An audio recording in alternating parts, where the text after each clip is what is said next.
Il y a de nombreuses années, un prédicateur nous dit lors d'une conférence: pendant combien de temps allez-vous marcher avec des béquilles? Yani, pendant combien de temps allez-vous vous reposer sur des traducteurs? Et cette phrase resta dans mon cœur. En effet, la langue arabe est comme la clé te permettant d'ouvrir la porte de la science. Sans cette clé, ne te parvient de la science que ce que tu arrives à voir à travers le trou de la serrure. Akhil Fadil, il faut donc impérativement apprendre l'arabe. Et comme il fut dit, celui qui ne connaît pas le qaf ne connaît pas le haqq. Et connaître le dialecte de ton pays d'origine malheureusement ne suffit pas. Un frère algérien qui était au Yémen chez le cheikh Muqbil rahimahullah raconte qu'en arrivant à Dammaj, il entendait des frères dire des fois Abou Foulan, des fois Abba Foulan et des fois Abi Foulan. Et il dit: je ne comprenais pas pourquoi, mais ce qui m'est apparu au début, c'est qu'on disait Abou si la personne est grosse, Abba si elle est grande et Abi si elle est petite. Jusqu'à ce qu'il apprenne les règles de grammaire et il comprit alors que les terminaisons diffèrent selon le contexte et la place du mot dans la phrase. Donc, petit à petit, tu peux commencer à écouter les savants en arabe avec le sous-titrage en français en dessous, pour habituer ton oreille. Également, tu peux choisir un frère arabophone et essayer de discuter avec lui en arabe en lui demandant de corriger tes fautes. Ceci est très profitable. Car parfois, on va chercher la traduction d'un mot dans le dictionnaire, mais en réalité, ce mot ne convient pas dans ce contexte. Par exemple, le mot mutawafir, disponible. Tu ne l'utilises pas en fusha pour décrire un humain. Tu ne dis pas hel anta mutawafir. Tu dis hel anta mutafarrir. Et évidemment, il faut s'entraîner à lire et écrire. Et pour dénouer ta langue, beaucoup conseillent d'apprendre les poèmes. Mais la meilleure chose avant cela est la lecture du Coran al-Karim.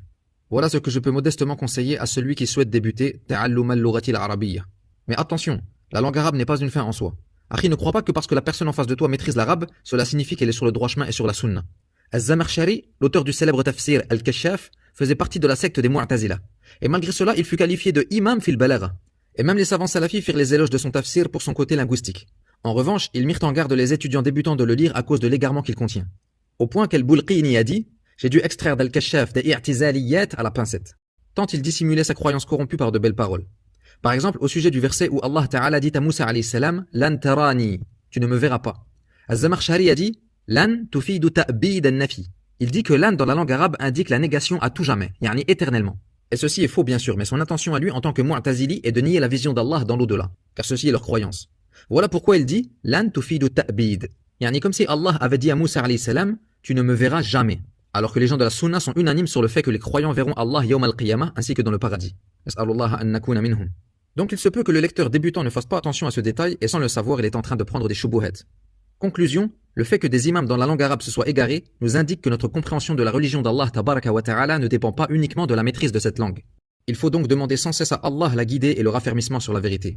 Et faire d'autres causes comme étudier les livres bénéfiques chez les gens de la sunna et du groupe Ahlus Sunnati wal Jama'a. On demande à Allah qu'il nous guide vers ce qu'il aime et agrée. وصلى الله وسلم وبارك على نبينا محمد وعلى آله وصحبه أجمعين.